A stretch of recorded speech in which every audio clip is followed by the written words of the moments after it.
ಶ್ರೀ ಸಾಯಿ ಸಚ್ಚರಿತೆ 1ನೇ ಅಧ್ಯಾಯ. ವಂದನೆ. ಗೋಧಿ ಹಿಟ್ಟಿನ ಕಥೆ, ಅದರ ತತ್ವ. ಪೂರ್ವ ಸಂಪ್ರದಾಯಕ್ಕನುಸಾರವಾಗಿ ಶ್ರೀ ಹೇಮಾಂಡ ಪಂತರು ಶ್ರೀ ಸಾಯಿ ಸಚ್ಚರಿತೆಯನ್ನು ಅನೇಕ ವಿಧವಾದ ವಂದನೆಗಳಿಂದ ಆರಂಭಿಸಿರುತ್ತಾರೆ. ಮೊದಲನೆಯದಾಗಿ ಶ್ರೀ ವಿನಾಯಕನಿಗೆ ವಂದನೆಗಳನ್ನು ಅರ್ಪಿಸುತ್ತಾ ಶ್ರೀ ಸಾಯಿ ಸಚ್ಚರಿತೆಯನ್ನು ಬರೆಯಲು ತೊಡಗಿರುವ ಈ ಕಾರ್ಯಕ್ಕೆ ಯಾವುದೇ ವಿಘ್ನ ಬಾರದಿರಲೆಂದು ಪ್ರಾರ್ಥಿಸಿ ಶ್ರೀ ಸಾಯಿ ಬಾಬಾರವರೇ ಗಣಪತಿ ಎಂದು ಹೇಳಿರುತ್ತಾರೆ. ನಂತರ ಈ ಕೃತಿಯನ್ನು ರಚಿಸಲು ಸಾಕಷ್ಟು ಹುಮ್ಮನಸ್ಸನ್ನು ನೀಡುವಂತೆ ಶ್ರೀ ಸರಸ್ವತಿ ಮಾತೆಯನ್ನು ಪ್ರಾರ್ಥಿಸಿ ಶ್ರೀ ಸಾಯಿ ಬಾಬಾರವರು ಶ್ರೀ ಸರಸ್ವತಿಯಲ್ಲಿ ಐಕ್ಯರಾಗಿ ತಾವೇ ಸ್ವತಃ ತಮ್ಮ ಜೀವನ ಚರಿತ್ರೆಯನ್ನು ಹಾಡುತ್ತಿದ್ದಾರೆ ಎಂದು ಹೇಳಿರುತ್ತಾರೆ.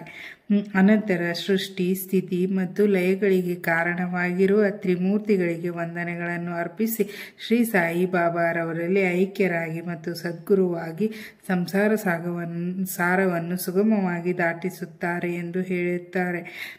ಅನಂತರ ಅವರ ಕುಲದೇವರಾದ ನಾರಾಯಣ ಆದಿನಾಥರಿಗೆ ವಂದನೆಗಳನ್ನು ಅರ್ಪಿಸಿರುತ್ತಾರೆ. ಅನಂತರ ತಾವು ಜನಿಸಿದ ಗೋತ್ರದ ಮೂಲ ಪುರುಷರಾದ ಭಾರದ್ವಾಜ ಮುನಿಗಳಿಗೆ ಮತ್ತು ಯಜ್ಞವಲ್ಕ, ಭೃಗುಶ, ಪರಾಶರ, ನಾರದ, ವೇದವ್ಯಾಸ, ಸನಕ, ಸನಂದನ, ಸನತ್ಕುಮಾರ, ಶೂಕ, ಶೌನಿಕ, ವಿಶ್ವಾಮಿತ್ರ, ವಾಲ್ಮೀಕಿ, ವಾಮದೇವ, ಜೈಮಿನಿ, ವೇಶಂಪಾಯನ, ನವಯೋಗೀಂದ್ರ ಮುಂತಾದ ಮಹರ್ಷಿಗಳಿಗೂ ಮತ್ತು ನವಯೋಗಿಗಳಾದ ನಿವೃತ್ತ, ಜ್ಞಾನದೇವ, ಮುಕ್ತಾಬಾಯಿ, ಜನಾರ್ದನ, ಏಕನಾಥ, ನಾಮದೇವ, ತುಕಾರಾಮ, ಕನ್ಹಾ, ನರಹರಿ ಮೊದಲಾದವರಿಗೂ ಸಹ ವಂದನೆ ಅರ್ಪಿಸಿರುತ್ತಾರೆ. ಅನಂತರ ತಮ್ಮ ಅಜ್ಜ ಸದಾಶಿವರಾವ, ಪಿತಾಮಹ ರಘುನಾಥರಾವ, ತಮ್ಮನ್ನು ಬಾಲ್ಯದಲ್ಲಿಯೇ ಬಿಟ್ಟು ಅಗಲಿದ ಮಾತಾರತ್ನ, ತಮ್ಮನ್ನು ಸಾಕಿ ಸಲುಹಿದ ಅತ್ತೆ ಮತ್ತು ಪ್ರೀತಿಯ ಅಗ್ರಜರಿಗೆ ವಂದನೆ ಅರ್ಪಿಸಿರುತ್ತಾರೆ. ವಾಚಕ ಮಹಾಶಯರಿಗೂ ಸಹ ವಂದನೆ ಅರ್ಪಿಸಿ ಈ ಕಾರ್ಯಕ್ಕೆ ಅವರು ನಿಶ್ಚಲವಾದ ಗಮನ ಕೊಡುವಂತೆ ಪ್ರಾರ್ಥಿಸುತ್ತಾರೆ. ಕೊನೆಯದಾಗಿ ತಮ್ಮ ಏಕಮಾತ್ರ ರಕ್ಷಕರಾದ ಜಗವೆಂಬ ಮಾಯೆಯಿಂದ ವಿಮೋಚನೆ ಹೊಂದಿ ಬ್ರಹ್ಮಜ್ಞಾನವನ್ನು ಪಡೆಯಲು ಸಹಾಯಕರಾದ ಶ್ರೀ ದತ್ತಾತ್ರೇಯ ಅವತಾರ ರೂಪಿಯಾದ ಶ್ರೀ ಸಾಯಿನಾಥರಿಗೆ ವಂದನೆ ಅರ್ಪಿಸಿದ್ದಾರೆ. ಹಾಗೆಯೇ ಪರಮಾತ್ಮನು ವಾಸವಾಗಿರುವ ಸಕಲ ಜೀವರಾಶಿಗಳಿಗೂ ಸಹ ವಂದಿಸಿದ್ದಾರೆ. ನಂತರ ಪರಾಶರ, ವ್ಯಾಸ, ಶಾಂಡಿಲ್ಯ ಮೊದಲಾದವರು ಹೇಳಿದ ಭಕ್ತಿಯ ವಿವಿಧ ರೀತಿಗಳನ್ನು ಸಂಕ್ಷಿಪ್ತವಾಗಿ ವರ್ಣಿಸಿ ಲೇಖಕರು ಈ ಮುಂದಿನ ಕಥೆಯನ್ನು ಹೇಳಿದ್ದಾರೆ. ಸುಮಾರು 1910ರ ನಂತರ ಒಂದು ದಿನ ಪ್ರಾತಃ ಕಾಲ ಶ್ರೀ ಸಾಯಿ ಬಾಬಾರವರ ದರ್ಶನ ಭಾಗ್ಯವನ್ನು ಪಡೆಯಲು ಶಿರ್ಡಿಯಲ್ಲಿಯ ಮಸೀದಿಗೆ ಹೋದೆನು. ಆ ದಿನ ಈ ಕೆಳಕಂಡ ಅದ್ಭುತವಾದ ಚಮತ್ಕಾರವನ್ನು ಕಂಡು ದಿಗ್ಭ್ರಾಂತನಾದೆ.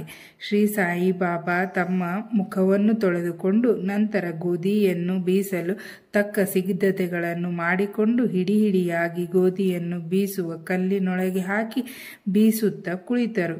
ಇವರು ಭಿಕ್ಷೆ ಬೇಡಿ ಜೀವಿಸುವವರು, ಹೀಗೇಕೆ ಗೋಧಿಯನ್ನು ಬೀಸಿ ಹಿಟ್ಟು ಕೂಡಿ ಹಾಕುತ್ತಿದ್ದಾರೆ ಎಂಬ ಭಾವನೆ ನನ್ನಲ್ಲಿ ಮೂಡಿತು. ಅಲ್ಲಿ ನೆರೆದಿದ್ದ ಅನೇಕರಲ್ಲಿಯೂ ಸಹ ಈ ಭಾವನೆ ಇತ್ತು. ಆದರೂ ಬಾಬಾರವರನ್ನು ಕೇಳುವ ಧೈರ್ಯ ಯಾರಿಗೂ ಇರಲಿಲ್ಲ. ನಂತರ 4 ಜನ ಮಹಿಳೆಯರು ಧೈರ್ಯದಿಂದ ಮುಂದೆ ಹೋಗಿ ಅವರನ್ನು ಎಬ್ಬಿಸಿ ಅವರ ಲೀಲೆಗಳನ್ನು ಹಾಡುತ್ತಾ ತಾವೇ ಬೀಸಲು ಕುಳಿತರು. ಬಾಬಾ ಮೊದಲು ಕೋಪಗೊಂಡರು. ಅನಂತರ ಅವರ ಪ್ರೀತಿ, ಭಕ್ತಿ, ವಾತ್ಸಲ್ಯಗಳಿಗೆ ಮನಸೋತು ಮುಗುಳುನಗೆ ಬೀರುತ್ತಾ ಕುಳಿತರು. ಅವರು ಬೀಸುತ್ತಾ ಬಾಬಾರವರಿಗೆ ಮನೆಯಾಗಲಿ, ಮಠವಾಗಲಿ, ಆಸ್ತಿ ಪಾಸ್ತಿಗಳಾಗಲಿ, ಮಕ್ಕಳು ಮರಿಗಳಾಗಲಿ ಇಲ್ಲ, ಜೋಪಾನ ಮಾಡಲು ಸಹ ಯಾರೂ ಇಲ್ಲ, ಭಿಕ್ಷಾಟನೆಯಿಂದ ಕಾಲ ನೂಕುತ್ತಿದ್ದಾರೆ, ರೊಟ್ಟಿ ಮಾಡಲು ಹಿಟ್ಟು ಬೇಕಾಗಿಲ್ಲ, ಇವರಿಗೇಕೆ ಇಷ್ಟೊಂದು ಹಿಟ್ಟು? ಬಹುಶಃ ದಯಾಳುವಾದ ಇವರು ನಮಗೆ ಈ ಹಿಟ್ಟನ್ನು ಹಂಚಬಹುದು ಎಂದು ನಾನಾ ವಿಧವಾಗಿ ಯೋಚಿಸುತ್ತಾ ಎಲ್ಲವನ್ನು ಬೀಸಿ ಮುಗಿಸಿ ಹಿಟ್ಟನ್ನು 4 ಭಾಗ ಮಾಡಿ ಹಂಚಿಕೊಂಡು ತೆಗೆದುಕೊಂಡು ಹೋಗಲು ಸಿದ್ಧರಾದರು. ಇದನ್ನು ನೋಡಿ ಅಲ್ಲಿಯವರೆಗೂ ತಾಳ್ಮೆಯಿಂದ ಇದ್ದ ಬಾಬಾ ಒಮ್ಮೆಲೆ ಕೋಪಗೊಂಡು, ಮಹಿಳೆಯರೇ, ನಿಮಗೇನು ಹುಚ್ಚು ಹಿಡಿತೆ?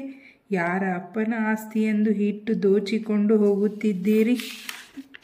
ನಾನೇನಾದರೂ ನಿಮ್ಮ ಮನೆಯಿಂದ ಗೋಧಿಯನ್ನು ಎರವಲಾಗಿ ತಂದಿರುವೆನೆ. ಈಗ ಹಿಟ್ಟು ತೆಗೆದುಕೊಂಡು ಹಳ್ಳಿಯ ಗಡಿಯ ಸುತ್ತಲೂ ಒಗೆದು ಬನ್ನಿರಿ ಎಂದರು. ಈ ಮಾತನ್ನು ಕೇಳಿದ ಅವರು ಗಾಬರಿಗೊಂಡು ತಮ್ಮಲ್ಲೇ ಪಿಸುಗುಟ್ಟುತ್ತಾ ಬಾಬಾ ಅವರ ಆಜ್ಞಾನುಸಾರ ಹಿಟ್ಟನ್ನು ಹಳ್ಳಿಯ ಸುತ್ತಲೂ ಚೆಲ್ಲಿ ಬಂದರು.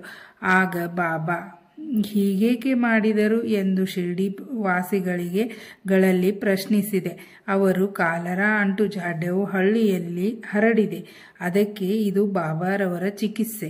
ಹಿಟ್ಟು ಮಾಡಿ ಚೆಲ್ಲುವುದು ಗೋಧಿಯನ್ನಲ್ಲ, ಕಾಲರಾ ಕ್ರಿಮಿಗಳನ್ನು ಪುಡಿ ಮಾಡಿ ಹಳ್ಳಿಗಳಿಂದ ಆಚೆಗೆ ಚೆಲ್ಲಿದ್ದಾರೆ.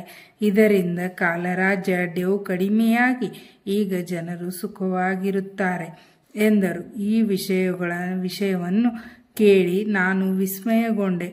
ಆಗ ನನ್ನಲ್ಲಿ ನಾನೇ ಗೋಧಿ ಹಿಟ್ಟಿಗೂ ಕಾಲರಾಕ್ಕೂ ಇರುವ ವ್ಯಾವಹಾರಿಕ ಸಂಬಂಧವಾದರೂ ಏನು? ಈ ಘಟನೆ ವಿವರಣಾತೀತ. ನಾನು ಬಾಬಾರವರ ಲೀಲೆಗಳ ಬಗ್ಗೆ ಬರೆಯಲೇಬೇಕು ಮತ್ತು ಅವರ ಮಧುರ ಲೀಲೆಗಳನ್ನು ಮನದಣಿಯುವಂತೆ ಹಾಡಲೇಬೇಕು ಎಂದು ಯೋಚಿಸಿದಾಗ ನನ್ನ ಹೃದಯದಲ್ಲಿ ಸಂತೋಷ ತುಂಬಿ ತುಳುಕಾಡಲು ಪ್ರಾರಂಭವಾಯಿತು.